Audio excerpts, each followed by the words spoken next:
Wired Axcess. We'll do it live. Wired Access. Do it live. Wired Access. We'll do it live. Wired Axcess. Welcome to Wired Access Podcast, where I'm your host, DJ K-Dub Omaha. And to my left, I have actually one of my former football players from Omaha South, but he's now a part of Balloon Elite Basketball, Tyler Hall. Tyler, welcome to the show. Thank you. Thank you for having me. Man, it's like, for me, this is like a big circle humbling, right? Yeah. Because I don't have to lie about it. You know, I felt from your class, I was the new guy. Like, I came in after you guys rocked it as freshmen. You guys had the best record freshman at Omaha South ever had with Anthony and all the boys. And then, like, I'm just a freshman coach, big little guy in there, and I don't get the respect, which I didn't need it, right? But now I get to give some stuff back in a complete circle. Obviously, I've had Anthony work for me. You know, I still keep a connection with Alex Silva and a bunch of the boys from Omaha South that just have that place for me. Of course, you have a journey since high school that I don't know about. Obviously, Balloon Elite, we want to get into that, but I think if you can go into, and we'll get into who Tyler Hall was prior to graduation and some of the struggles and things that you went through, might also help people understand why your connection with kids is so strong. Yes, sir. I tell people all the time, like, they don't understand, like, when I coached at Omaha South, it was a little different. At first, we try to come in hard, and we're like trying to get you guys to understand the winning, the tradition of winning.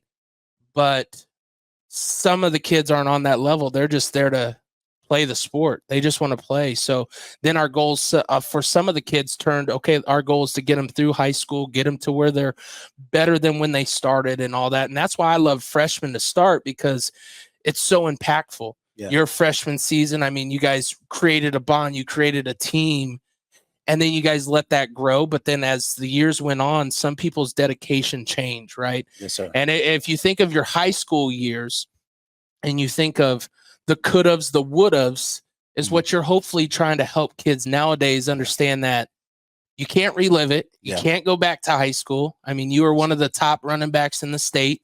But you also had stuff that kept you away from being the guy who you could have been. Yes, sir. And now you're giving back to these kids. How impactful is your growing up to who you are today for these other athletes? It taught me a lot about life in general, because with sports, you know, it teaches you, like we talked about earlier, it's a full round circle with anything in life. But just having those mishaps happen young, and part of it being that, you know, just raising yourself and learning and figuring things out yourself, that you figure out that a lot of kids are in the same situation. So you just always want to let them know, hey, there's always going to be hiccups along the way. But, you know, that's what makes a powerful person is, you know, what you've been through.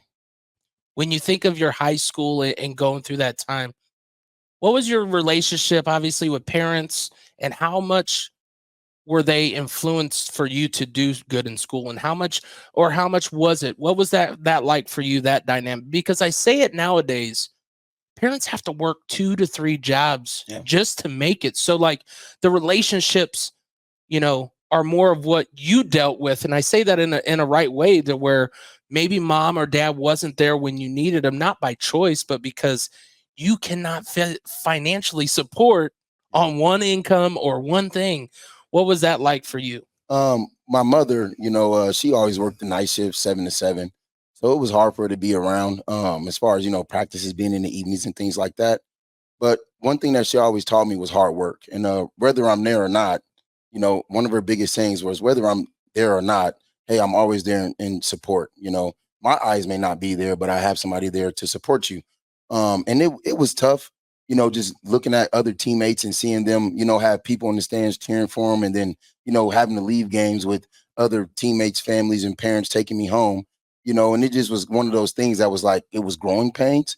Like, it's totally different having a supporter and having somebody there to watch you. And another hard part about it was, like, my dad, you know, he was really, really big on sports, but one thing that he always gave me an advantage was, hey, I'm going to teach you how to play all sports. So when I was young, you know, he showed me how to golf, how to play tennis, football. Well, I learned football by bottle sports. So we would take a 2-liter in our living room, and he'll teach me how to do juke moves, how to do spin moves, how to run someone over, correctly drop my hips to get in position to tackle. And that was kind of the relationship I had with my dad. He told me how to just be a competitor. But he was always there in support. He was big on, hey, if you guys are going to play somebody that's not really good, I'm not coming. Right. So, I couldn't wait till we played the better schools like Omaha Central, Omaha Benson in basketball. Hey, Dad, are you going to be there? So it was one of those things that was like, Dad, when you come, it's going to always make me compete even tougher, even harder against my opponent. But, that was just things that I looked forward to. And as I got older, I just realized I took it for motivation. It was one of those things to say, hey, how can I get in this game and compete? Well, I'm mad about this. So it just made me always want to go harder. So when you think about those instances, you get through high school, do you end up where you want to be, end up where you wanted to go because of whether you did the right things all the way up, or is that something that you might lead other kids to understand that I could have been this? I'm not, but here I am to pass on what I learned from this.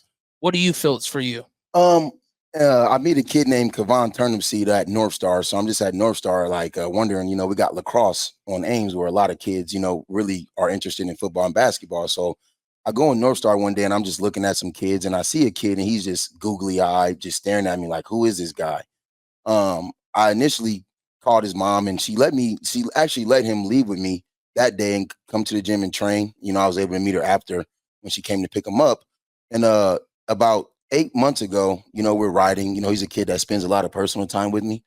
And we're riding and he goes, Coach Ty, if your career turned out the way it would, I don't know if I will ever be playing sports. And I'm like, what makes you say that? He's like, well, I know that you are really talented because I hear from other people, but he's like, you gave me the motivation to want to actually play sports. And I told him, I said, hey, I had opportunities to do things that I want to do with sports and I had it in my palm, but also I had the wrong realistic. The best way to say this is I had the wrong overview of what it takes to be a sports player. Sometimes when you better than others, you may get leeway with this or, hey, you may not have to make practice and still start in the game. And sometimes, you take those things for granted, and it just builds the wrong habits in a person. So when I really looked at dealing with kids, it was around COVID and I met a kid named J. Lee Chapman Flakes. And he's like, I've never had an opportunity. Nobody gives me a chance to play. I always get put on the developmental team and then I'm sitting on the bench the whole time. But he's like, I really want to learn. So I'm like, my kids are pretty much young. So I go, I got time to put into you. And it just turned into, hey, I want to play in tournaments with you. I want you to coach me. Hey, I want to play with kids that's equal to my level. That's good like me. And then I do a tryout. And then, and that's how I met Kavon and all those guys. So along the way, with everything I experienced from sports, being that, I feel like I definitely had sports in my hand, whether basketball, track, football, is that I just didn't take advantage of the opportunity in front of me by just simply not knowing the correct way of how to do the process. See, and I like that you're able to be just a little bit open there and give anybody that views this, whether it's a friend, a mother, a father, a kid, to give them a view, because some of these things are missed, right? You see the NBA, you see the NFL, you see the big numbers, you see all that stuff, but sometimes you don't realize what it took. The blessing that I've had through my time of doing not just this podcast, but even the radio show that I was on, that I did before, was just the fact of I'm here to try to get people to understand what it really takes. Yeah. What dedication does it take? What out of the ordinary does it take? And I mean, I've even had someone like Brandon Kinney, who had a chance at the NFL on this show, that had no problem with admitting just what you did right there in one small thing. I'm a great athlete, but it doesn't mean that I apply my greatness when I need to get where I want to be. Yeah. And when you think of that, just think of even going and you're ending your high school career. What was it like from the colleges? Obviously, your expectation might have been, hey, I want D1. This is what I want. But then, like you said, with reality comes in, they're looking, it could be one thing, whether you missed a lot of practices that they talk to a coach and they go, hey, he missed a lot of practices. I don't know. Those little things add up. And obviously when you're young, you're like, I'm bulletproof, man. I got it. What was that process of ending your high school career and seeing what was next? So unfortunately, for football, football was actually my bread and butter. When I discontinued football, I was actually leading the state in rushing at South. And that's the same year Calvin Strong broke the record. Then I'm just like, basketball was much more vital at South at the time because, we were competing in state tournament, made it to the state championship. So it's like, it was more for me to go into and compete against people. Football was more or less like, hey, I compete so hard, but a lot of people around me did not understand what it takes to be good. Like, It's 11. It's 11 on 11. And when you think that I could be solo, and it's funny because we have obviously Noah Fant who moved on. Yep. But he played in a similar system. Now he brought some of his boys around him to make it fun. Yeah. The wins, losses were what they were, right? He wasn't going to rewrite the history, but you guys all rewrote each year your history of yards, touchdowns. Like that's where your history was. It wasn't in the wins because like you said, not all 22 were on the same page. Yep. And then you're like going, I can't hold them up. I can only do what I can do, and it ain't worth getting where you're totally hurt and can't do nothing. So you get beyond your senior year. What happens right after senior year? Senior year, Marty Levingston, shout out to him, man. He's just took the head job at Kearney men's basketball. He gives me a ring, and he's at a school called Las Positas in Livermore, California. And he goes, hey, I know you're not playing right now. But you're a really good exceptional athlete and you need to give it a try and you need to continue to progress your life through sports. So I talked to my mom, he calls my mother and she sends me on a flight to California within 24 hours. So she packs my bags, talks to me about it. Right. And she gives me 12 hours to decide if I'm going or not. And her main thing was just getting out of Omaha, Nebraska. She's like, whether you go and play college ball, you have to go to Texas with your family, or you're going to Alabama with your other side of your family you never got a chance to meet. She just thought it would help me a lot more. So when I go to college, Marty was actually the assistant coach. And our head coach, his name was by name of Lon Work. Now, is this for basketball, right? Basketball. Yeah, because Marty is from the Omaha area, big in the basketball scene. But go ahead. Sorry about that. No, you're good. But he goes, he has me come down there, and it was one of those situations where it was like a trial and tribulations type situation to where the work that I would put in is what I would receive.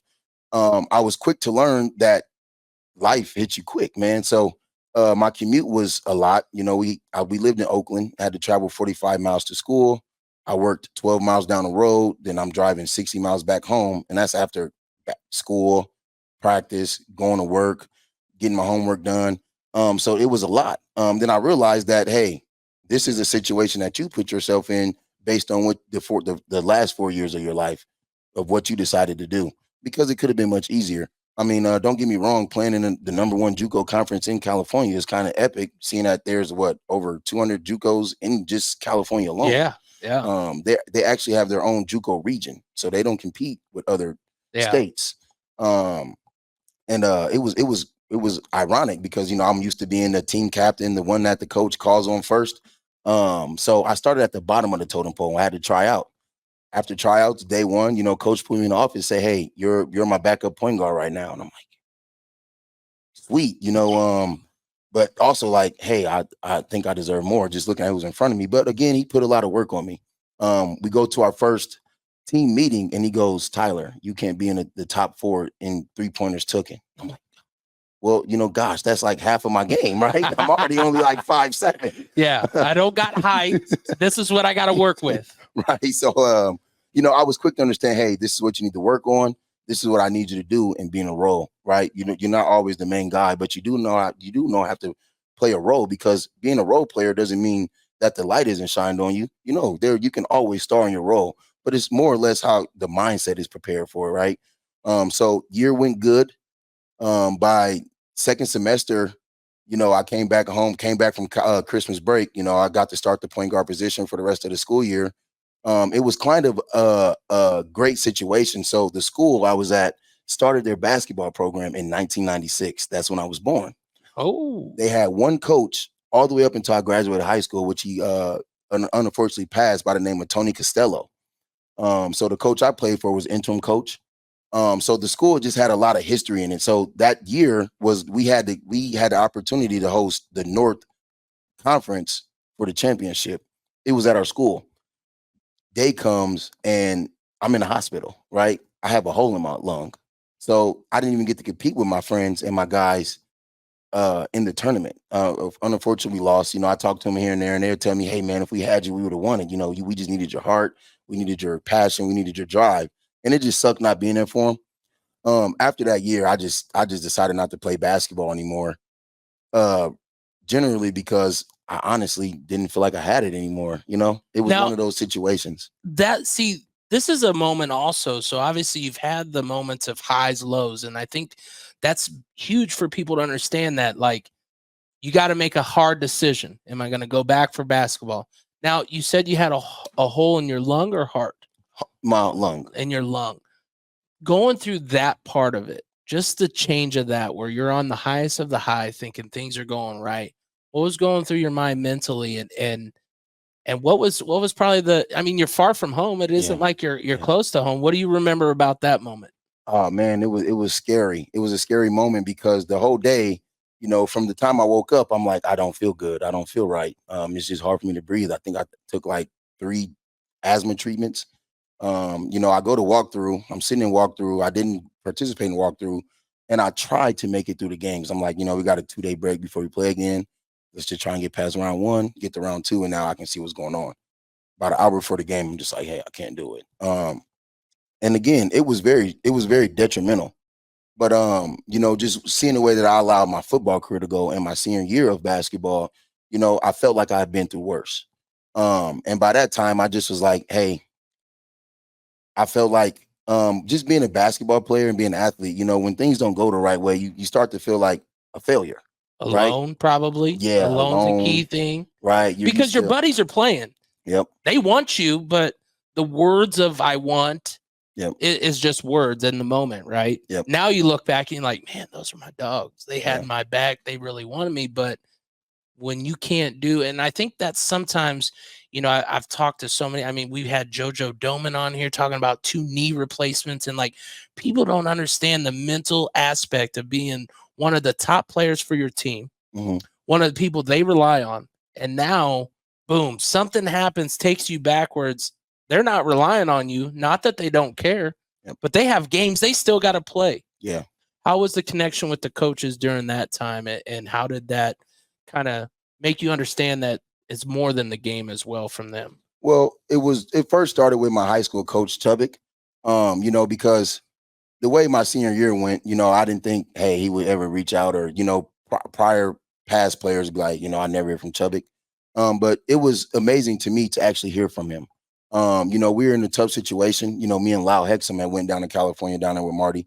We're in a tough situation down there, right? Because it cost a lot, so we're sharing an air mattress, and then the air mattress break. Now we're sleeping on the floor for 3 months. So the grind was real, right? It was real, man. These are the grinds people don't understand can happen. Yeah, it was real, man. So when we were low on money for food, Chubby reached out to me that time and was telling me, hey, like, I sent 1,000 down there for you guys, so you guys be good. I just want you guys to keep going.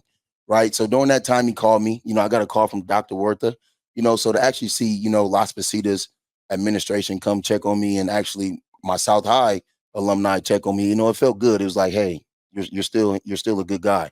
You still have a chance, especially when you're used to seeing 50 text messages or, hey, good job, you did a good job. And then it just like depletes. It's like, am I a failure? It's one of those things. But yeah, so that was good to hear that. And then also just hear from my family. They all came down for the first tournament we had, because we also had our first tournament at our school. So it was good to see them come down and then also support, especially being so far away from home. Yeah.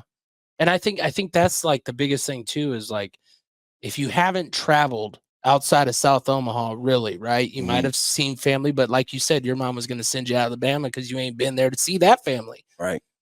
Home is home, and you try to make this a new home. You get through that year. What goes on after you decide that basketball is over? What's going on through your mind? How does real world take over for Tyler Hall? And like I said, you're so used to so many people being a supporter, or, being a, well, I always tell the kids now, there's 3 F's. There's family, friends, fans, right?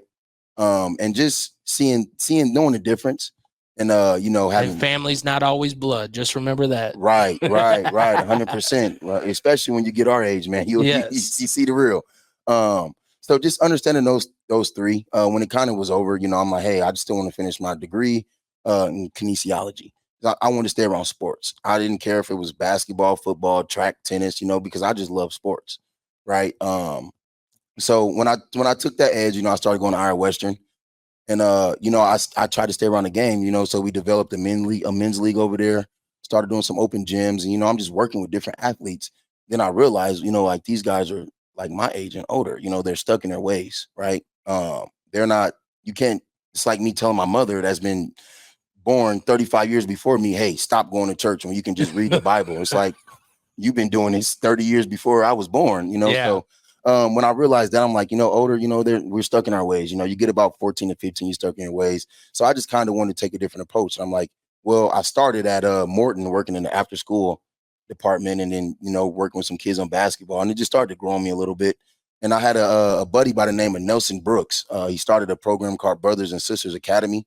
Man, he begged me for about 3 months to come work with him. Like, man, just come work with me. These kids need you. I know you're the right guy because I see you in men's league. I see how you talk to other adults and you motivate them to want to play harder. He's like, man, the kids need you. They need what you got.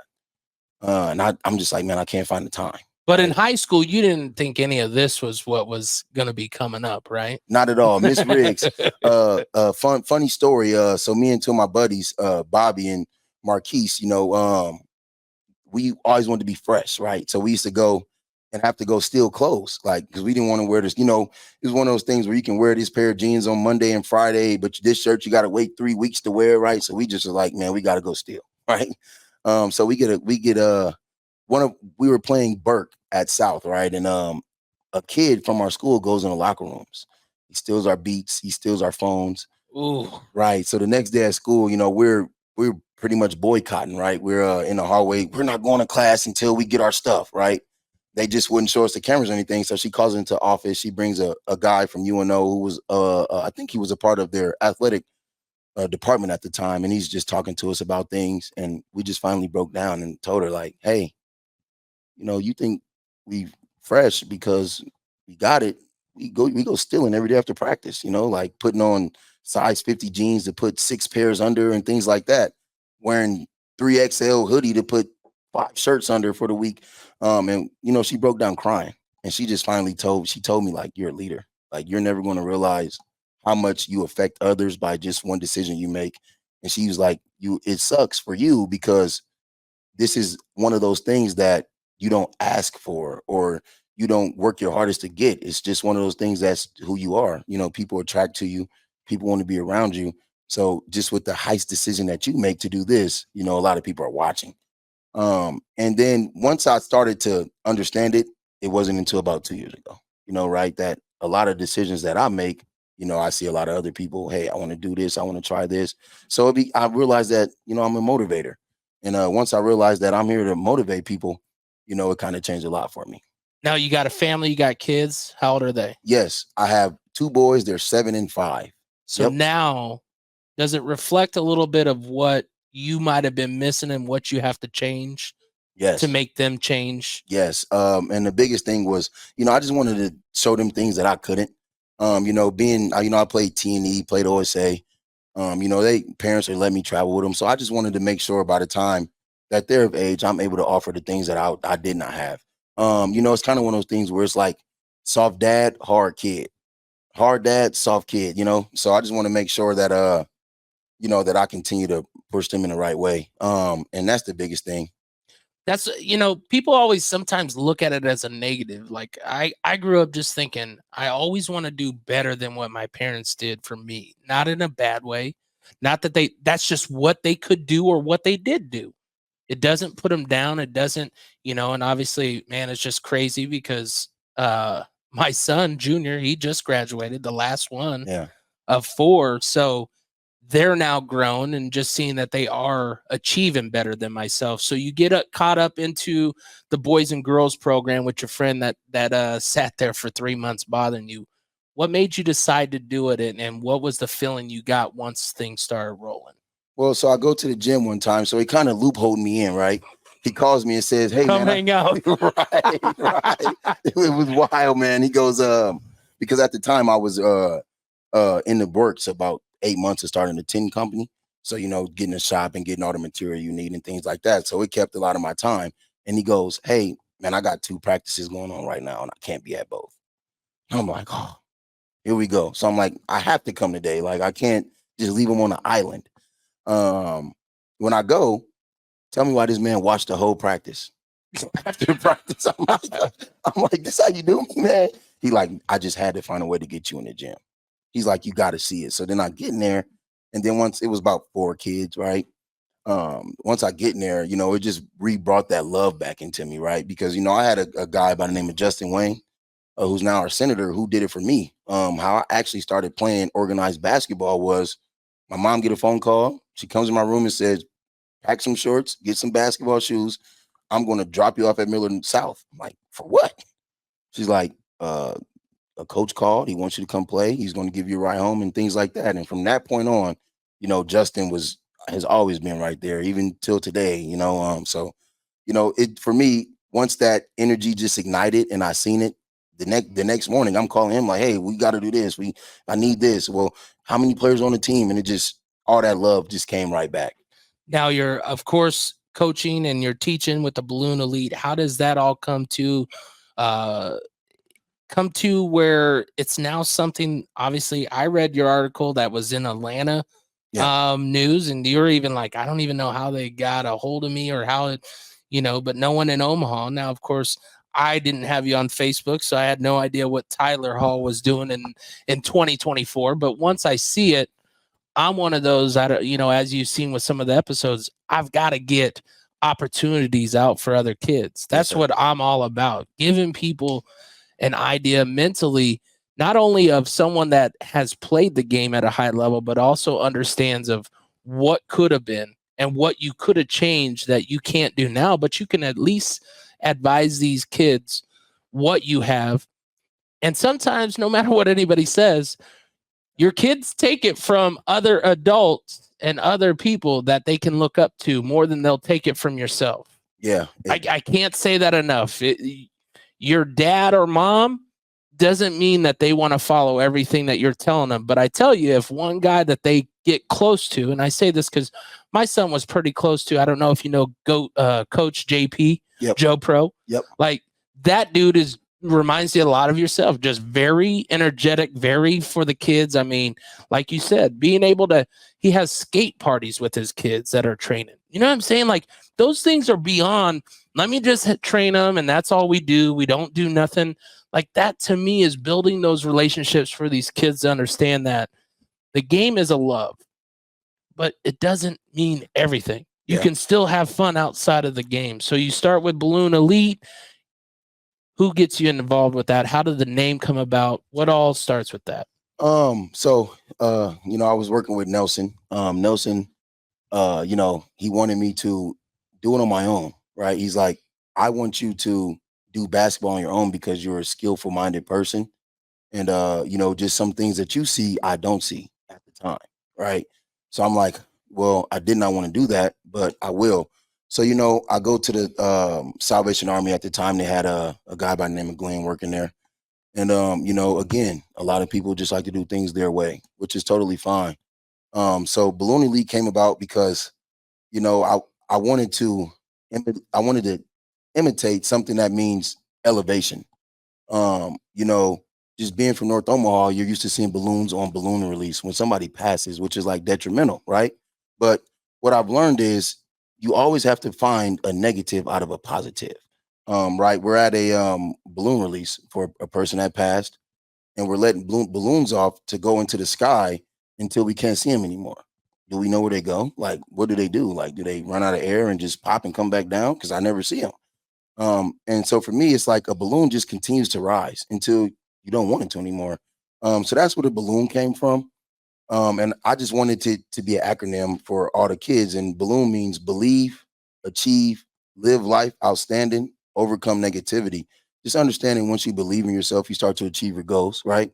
And now you get to live life outstanding and buy them things you want, because I definitely want that Maserati. I'm not gonna lie to you. And that Tesla truck pretty nice, right? But we have to continue to overcome negativity because it's knocking at all of our doors, man. I can leave here right now and somebody wants to flick me off. I got options, right? I can either flick them off, I can follow them around until they stop and now we're arguing with each other, or I can just wave and smile because I'm having a nice day. So just always understanding the options and understanding that negativity is going to present itself. But how do I find a positive out of negative? My sister one time, she goes, you need to stop trying to live your messed up sports career through other people's kids. I could have taken and said, that hurts. Yeah. But again, a negative statement. How do you find a positive? Yeah, you're right, sister. I don't ever want a kid to make a decision that I made to ruin their sports career, right? Right. So just that quick with something negative, I find a positive. So it's like, yeah, you're right. You're right. I'm not living through them. I'm letting them know that if they go the path that I went, this is where I'm at. Yeah. Now I've obviously grown. You've got a family at home. You've got a Balloon Elite. You still got a business? Yes, sir. What's the business? So Balloon Elite started as an LLC, a moving company. Okay. And then I have 2 men in tent. And then once basketball really became about, Balloon Elite Basketball as a nonprofit. Okay. And then where do you guys kind of practice that? How can people find you? What's kind of your guys's? Because I always feel with gym time, and see what I like about it is I've seen since my sons played basketball, more dads go start a new team in a new league. Yeah. But when you're a dad, but your kid wasn't playing to get you to where you are, you know what I'm saying? Yes, sir. You're laying platforms now, so when your kids do get to where they're playing, it's already there for them to learn. Yes, sir. From whether it's you or someone in your organization that obviously has the Tyler Hall beliefs. Yes, sir. So it makes it a little bit easier than some people realize because they're like, oh, it's just another league. But gym time's hard. How do you find it? So throughout the whole basketball process, it's been hard. We started outside at the Bryant Center. So I was 9-9 Bryant Center all summer. And then with not being a nonprofit, we had to pay for gym time. So actually, big shout out to Terrence Crawford, because when we started this, he went ahead and paid for 6 months of gym time at Columbus Community Center. And, that's how I was able to jumpstart the program. But as things went on, I had to go build relationships with principals, get different schools. And right now we're at Jesuit. So we have tryouts August 5th, August 7th for 3rd through 8th grade at Jesuit. And which is an all boys school. Okay. And then where can they find your Balloon Elite? How can they get a hold of to sign up, all that stuff? We have Instagram handle, Balloon Elite _B-ball. We also have a Twitter handle, Balloon Elite B-ball. And then we have a Google, Balloon Elite Basketball. And then on our website. And then besides that, Facebook, we have a Facebook page as well. And just all Instagram handles. Mine also as well, official Coach Ty. Then we have official Coach Strong, which is our program director, my close brother. And then besides that, just word of mouth. So what people don't understand is when some of these athletes give back, you said Terrence Crawford helped jumpstart some of this. What did that mean, not just to you as a business guy, but also the community of these kids that are looking for this outlet that they can't all just afford this? I don't care what anybody says. OSA over $1,000. Yeah. Not every parent can afford that. Not counting the trips through the process. Yeah. That's just to get you in the door, and that's probably very low on the totem pole. Yeah. What was that like to get help from him? And I say this because I just got back from my trip. And of course, I've been DJing for 10 years or almost 11. And I'm on the boat and I'm talking to the DJ and I'm like, man, can I throw down a little bit at a party here in the cruise? He's like, yeah, just come out after your show. Come out. I'll let you throw down about 5-6 tracks. I was like, that's perfect. I don't need to do anything. So I go up there and he goes, where are you from again, DJ? And Cato. And I was like, I'm from Omaha, Nebraska. He goes, oh, Crawford? Yeah. I'm like, yes, he's from the Philippines. That is how worldwide some of these athletes are that people don't realize. They think, oh, it's just Omaha. No, they hear Omaha. They don't know where Nebraska is. but they hear and they say, Terrence, what did that mean for you guys to just get that ball rolling? And Oh man, it meant a lot because again, first, he doesn't have to do it, right? Two, there's probably 1,000 programs that want Terrence Crawford, to be a part of it. So it meant a lot because again, he's an aspiring dude. The biggest lesson that he taught me is, hey, it doesn't matter who believes in you from the start, right? But what you accomplish is what makes them believers. And he speaks on that a lot now. Like, hey, it's all about how it's not about who believes in you. It's about what do you do to make them believe in you. So just starting there, he's like, hey, I'm going to help you out with this. We actually had a tournament in Kansas City. He goes, you can use my Sprinter van and I'll pay for, the hotels, but you also have to make sure the parents are investing in their kids, make sure they send some money for their food and things like that. And it was very easy for me to jumpstart it with him. And you know, it just was a sign of relief because again, just looking at those bills and, just not knowing what's next, is very discouraging. But see, and I think with programs like yourself, people don't understand what it takes. Yeah. They're just like, I just pay my bill. Half of them might not pay it on time, Yeah. but you still have tournaments you got to pay in advance for every team. All boys that you guys, is it all boys that Yes. in the Balloon Elite? One team per grade so far. Yep. So when you see a team or a thing like Balloon Elite, just know every grade and every age, whether it's grade or age based, they're getting the direct from them because they're not looking to go, let's go 5 8th grade teams, 5 4. Like that's when things have to turn your mind. You know what your numbers are, you know where you're at. How did the past couple years go and how long have you been doing this? Our 8th grade team, which is going to high school this upcoming year, that was the grade I started with. So the class of 2028. We really prided our whole program on them. I don't want to go any higher. I will go younger. So we want to model the whole program after those guys.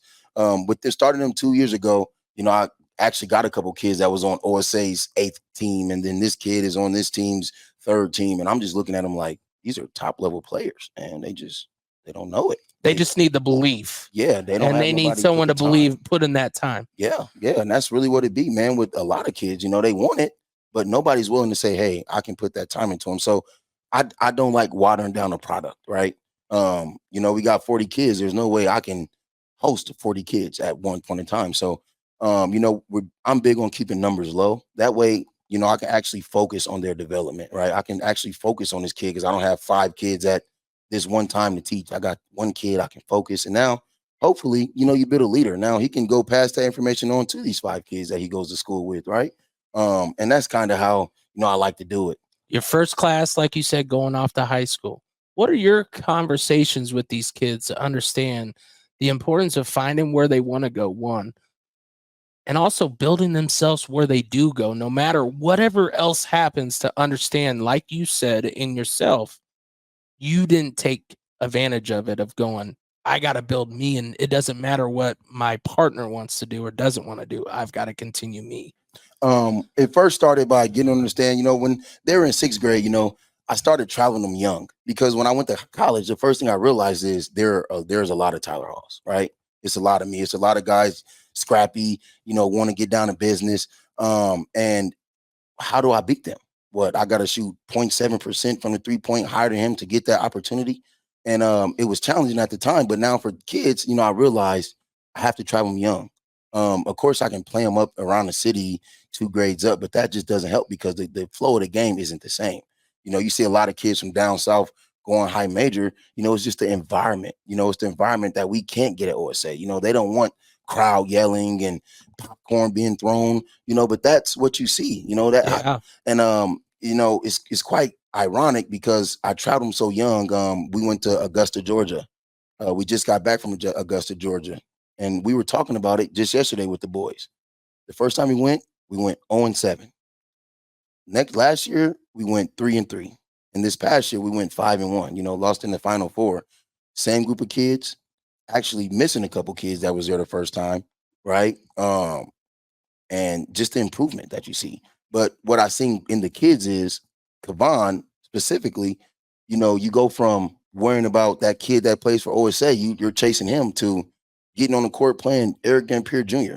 He's about 6'10" right now, number one player in their class. Him and Aiden Diggs out of Oakland Soldiers. But now I see his mind expand because he's no longer chasing the kid from OSA. He's chasing Eric Dampier Jr., the number one kid in his class. So it's like, hey, I played against him. He has this move. He does this. He works hard. He doesn't talk back. He doesn't say anything to the ref. And just seeing that growth in him alone by first preparing his mind for it. Like, hey, we went 0-6, but what did you see? Now when you say preparing the mind, I think sometimes people have that hard realization that mental part of a game, basketball, football, tennis, is something that you either grow to get or you're going to lose yourself as you get older. Yeah. Because, I mean, we've had Tommy Armstrong on here who's 30 thrown, slinging the ball still around, but he tells you as I get older, the mental part of the game is what's going to keep me continuously playing. Yeah. Because the others are about, like you said, the guy across the street from OSA, he's the top here, but what's here? Yeah. Everybody travels outside of Omaha and outside of that. Yeah. That's a big part. When you talk that mental game with these 8th graders, what's some of the things that you have to change your outlook or your position to make sure that they can comprehend it? Well, first, I got to turn down my competitive nature, right? Because that passion come out and it's just, hey, you're trying to get that message across to them. And first, when we grew up playing sports, it just was like the coach would say, hey, this is what you have to do. And then the kids say something. It's like, oh, go running or go do this because you're talking back. What I allowed them to do is understand that, you got 1-year-olds that know how to work phones better than adults, right? The kids are learning at a fast pace now, right? Yeah. So I allow them to tell me what they see. Like, what do you see? Right now, how can I adjust them to get them to see what I see? Right. Simple things like rotating one pass away, reading the pass, understanding how to shoot that gap for the steal. Hey, what did you see? I've seen this. But hey, your feet is stuck in quicksand. Hey, when your man passes the ball to the right, what should you do? You should jump in that gap, ball side foot up, so you can see both man and your ball and ball. Now I'm able to shoot that gap, right? So as you continue to talk to them, and I realized a lot of it is repeating the same messages, right? I've been saying the same thing. And they get it a little more each time. Yep. I like that you said one thing. You stop and you ask them what they see. I coached, after high school, and even with high school, I coached junior Skyhawks, and then I went to junior Titans. Nothing wrong. I was a DB's coach. I'm a big guy. It is what it is. But one thing that I never did was went down the throats of my players. Yeah. Never. I had one kid, we're actually playing at Omaha South. It's kind of weird, but we're playing there. They throw a deep pass. He had someone deep, but the kid didn't catch it. And they're like, get him over there. You got beat. And I'm like, calm down. Yeah. Swapped him out. I go, what'd you see? He goes, I thought they were throwing it first, but it was the pump fake. I said, perfect. No matter what the throw is, you don't let that guy behind you. Comes back out the next play, interception, first one ever in his life. All because I didn't yell. Yeah. Because that doesn't mean that he understands the process. I broke it down to see what his eyes were seeing and why he did what he did. And once these kids go, man, he's asking me why I did it and how I can, their adjustments go more in your favor than it is just do this. Yeah. Just do this. So you guys obviously got your 8th graders going on to your high schools. You're seeing this growth through the program. What's some of the things that you feel like you guys got to improve on, and what's some of the things that you feel like you guys got locked down into continuing the process for these kids? The first part is just the development side. I have a lot of good guys that's willing to train outside of what I do with the kids. That's willing to go pick them up, spend time with them. Coach Rice, thank you so much, man. He actually picks up a lot of my 5th and 6th graders different times in groups. He's in the military, takes them to the military base, works them out, trains them, mile and a half bike ride, so their whole eyes is like, what is going on here? But, their parents continue to see the great development. This past weekend, I played them up in the gold division. I know they're not gold ready. First game, we lose by 35. Next game, we lose by 17. Third game, we win, So it's like just seeing that quick development, that quick change in them is amazing. But things that we can work on.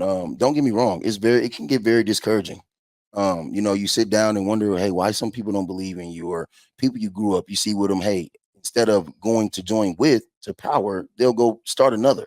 So some things can be discouraging. So just remember to keep your head high is a big thing. Always sitting down, getting more work done.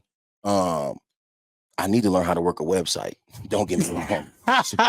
Well, I mean, we are here at Hurrdat Sports, and they do a little bit of website design and stuff. So, I mean, maybe we can connect you with them and see where that goes. But Tyler, I tell you, man, there's a lot of positives going on here, and I just hope one that we got a good message across of what Balloon Elite is about, but also where Tyler Hall, the guy who is part running it, is coming from the heart, because you can't go out and tell your story to these parents, because then they'll be like, I don't know. Yeah. Instead of them going, this guy learned from his issues, not issues in a bad way, but you know what I mean? Things that didn't go his way.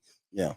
And he turned out to go, okay, now he's got kids, he's got a business, he's got Balloon Elite, he's got these kids believing in things that, like you said, sometimes it's about who you know instead of show me what you got. And that, I think what you're doing with these kids is you're letting them show you, but you're also believing in them to show it, instead of just going, well, that ain't my kid, that ain't who I deal with. And I think, like you said, watering down programs, it's effective. Have you talked to these kids also, though, to understand, obviously transfer portal's a thing. Yeah. Maybe when they don't get their way, what can they do?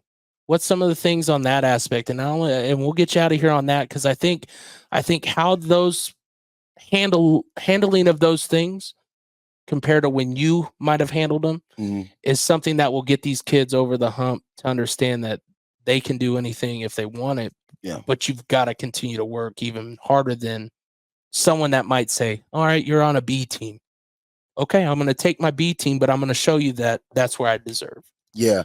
So, I like to call it, man, it's the army, right? It's one of those things to where you break them down to build them up, right? You put them through chaos, right? You put them through chaos and see where will they land, right? So you'll see, and it teaches you a lot about them, right?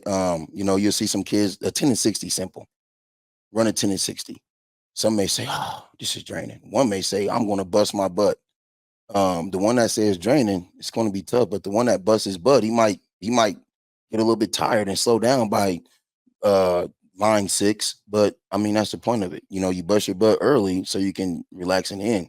So you'll see that some kids may not understand the mental side of it or the physical side of it.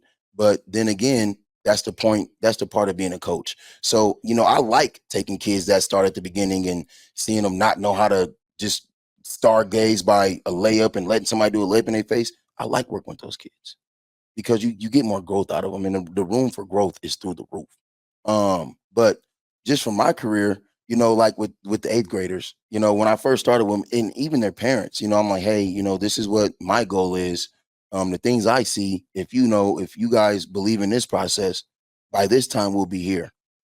2 years later, from the time they were 5th grade summer going to 6th to now, we get opportunity to be with New Balance. New Balance is with the junior prelude, the prelude 32, which 32 teams got that contract, Tyrese Maxey team, Darius Garland team, Brandon Knight, and it's just wild because a kid from Omaha, who career did not go the right way, or people say, oh, your career wasn't right, or you didn't do this, you don't have accolades. But it's like, if you know me, you see me that night, you never scored. So I'm glad you got those accolades. I'm glad you got those accolades, but you know what happened when you ran into a guy like me. That's right. But for the kids in total, man, it's just like giving them back what I had. Like, it's like if I could take my heart out and give it to them, I would, Yeah. Because that's what you want out of them. Well, once again, Balloon Elite, check them out. They have tryouts here next week for 3rd through 8th, right? Yes, sir. 3rd through 8th. Program that's up and running and looking to do positive things with your son. And don't be afraid to share this with someone. If there's someone that might be struggling in an injury, struggling in a process, people that we talk to on this show is going through things that might connect you and go, That's how I overcome that. No one's perfect. No one's going to be great, but these are just little hints here or there to help you get better. Once again, Wired Access Podcast.